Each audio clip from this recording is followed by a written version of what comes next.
మన ప్రభువును మన రక్షకుడు అయిన యేసుక్రీస్తు నామమున అందరికీ వందనాలండి. దేవునికి స్తోత్రాలు.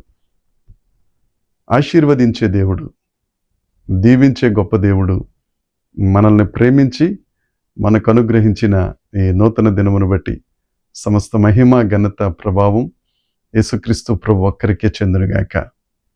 ఆ సర్వలోక న్యాయాధిపతి ఈ నూతన దినములో మనకు అనుగ్రహించిన దేవుని యొక్క వాగ్దానము, కృపావార్త. ఆదికాండ గ్రంథము 14వ అధ్యాయము 19వ వచనం. అప్పుడతడు అబ్రహామును ఆశీర్వదించి, ఆకాశమునకు భూమికి సృష్టికర్తయును సర్వోన్నతుడైన దేవుని వలన అబ్రాము ఆశీర్వదింపబడునుగాక అనెను. దేవుడు ఈ వాక్యమును దీవించునుగాక. ఈ వాక్యమును దేవుడు ఆశీర్వదించునుగాక. దేవుని యందు ప్రియమైన దేవుని ప్రజలారా, పరిశుద్ధ లేఖనాలలో ఎంతో బలమైన వాగ్దానములు మనకున్నాయి.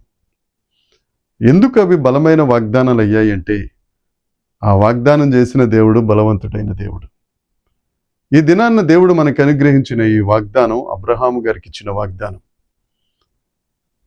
బబులోను రాజులు ఒక 4, సొదొమ గొమొర్రా రాజులు ఒక 5.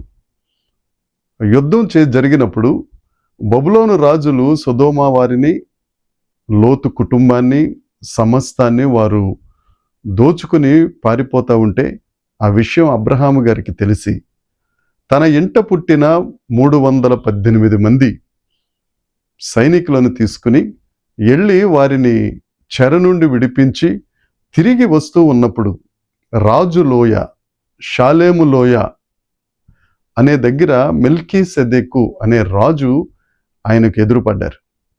ఎదురుపడి ఆయన చెప్పిన మాట, అబ్రామా, సర్వోన్నతుడైన దేవుడు, సర్వ సృష్టికర్త అయిన దేవుడు నిన్ను ఆశీర్వదించునుగాక. దేవుని యందు అత్యంత ప్రియమైన వారలారా, ఏ ఆశీర్వాదం లేదని కొట్టుకుమిట్టుకు బాధపడుతున్నారేమో, దేవుడు మీతోనే మాట్లాడుతున్నారు. ఆ సర్వోన్నతుడైన దేవుడు, ఆ సర్వ సృష్టికర్త అయిన దేవుడు నిశ్చయముగా మిమ్మల్ని అందరినీ ఆశీర్వదించునుగాక. ఈ మాట మెల్కీసెదెకు ప్రకటించి అబ్రహాముకు రొట్టె ద్రాక్షారసమును ఇచ్చిన తరువాత అబ్రహాము 10వ భాగమును మెల్కీసెదెకుకి ఇచ్చి ఆయన బయలుదేరుతున్నప్పుడు మెల్కీసెదెకు చెప్పిన మాట, సర్వోన్నతుడైన దేవుడు, సృష్టికర్త అయిన దేవుడు నిన్ను ఆశీర్వదిస్తారు.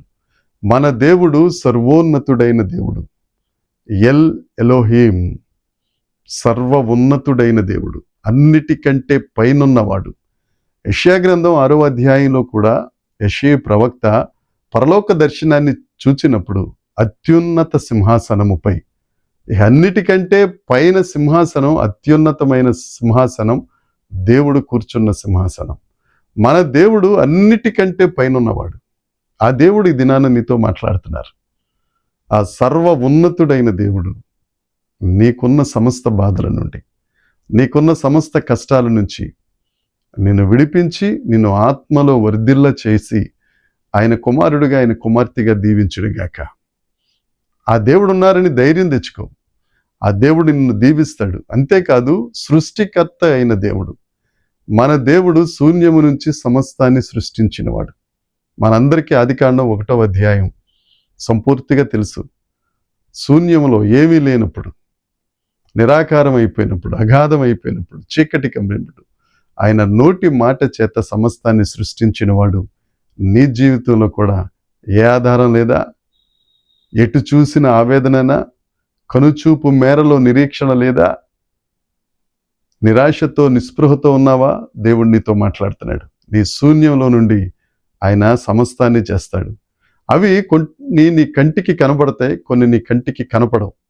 నువ్వు అడిగిన దానికంటే, ఊహించిన దానికంటే ఎక్కువగా మాట్లాడితే నువ్వు ఊహించలేనిది సహితం ఆయన మీద ఆధారపడితే, ఆయనకు నీ జీవితంలో స్థానం ఇస్తే నిన్ను ఆశీర్వదిస్తారు. 115వ కీర్తన 15వ వచనం ఉంటుంది, భూమి ఆకాశములను సృజించిన సృష్టికర్త ఆశీర్వదించునుగాక. ఆ భూమి ఆకాశాలని సృజించిన దేవుడు తప్పక నిన్ను ఆశీర్వదిస్తాడు. భూమి స్థిరంగా ఉంది, ఆకాశం స్థిరంగా ఉంది, నీ ఆశీర్వాదం కూడా స్థిరమే. ధైర్యం తెచ్చుకో. ఎవరూ నాకు సహాయం చేయట్లేదు, ఎవరూ నా పక్షాన లేరు, ఇవ్వద్దండి. దేవుని మీద ఆధారపడదాం. ఆయన సర్వోన్నతుడు, ఆయన భూమి ఆకాశమును సృష్టించిన సృష్టికర్త. ఆయన మీద ఆధారపడు. ఆయన నిన్ను దీవిస్తారు, నీ సరిహద్దులు విశాలపరుస్తారు, అనేకులకు నిన్ను ఆశీర్వాదకరంగా చేయనుగాక. దేవుడు ఈ మాటలు దీవించునుగాక. ప్రార్థన చేసుకుందాం. పరలోకమందున్న మా తండ్రి, పరిశుద్ధుడమైన మా ప్రభువ, సర్వోన్నతుడా, సర్వ సృష్టికి కారణభూతుడమైన దేవుడా, శూన్యము నుండి సమస్తమును సృష్టించిన వాడా, ఎంతమంది అయితే ప్రభువా ఈ వాక్యం వింటున్నప్పుడు దేవనైన వారి బ్రతుకు శూన్యమైపోయిందో, ఒక్క మాట సెలవిచ్చి వారిని ఆశీర్వదిస్తున్నందుకే నీకు స్తోత్రం. నిశ్చయముగా నీ సేవకుడిని మరుగుపరిచి మాట్లాడిన ఈ మాట వారి బ్రతుకులలో రూఢిపరిచి వారిని ఆశీర్వదించి ఉన్నత స్థలములలో ఉంచి మహిమ పొందుమని యేసుక్రీస్తు నామమున ప్రార్థించి అడిగి వేడుకొనుచున్నాము తండ్రి. ఆమేన్. దేవుని కృప మనందరికీ తోడై ఉండునుగాక. ఆమేన్, ఆమేన్, ఆమేన్.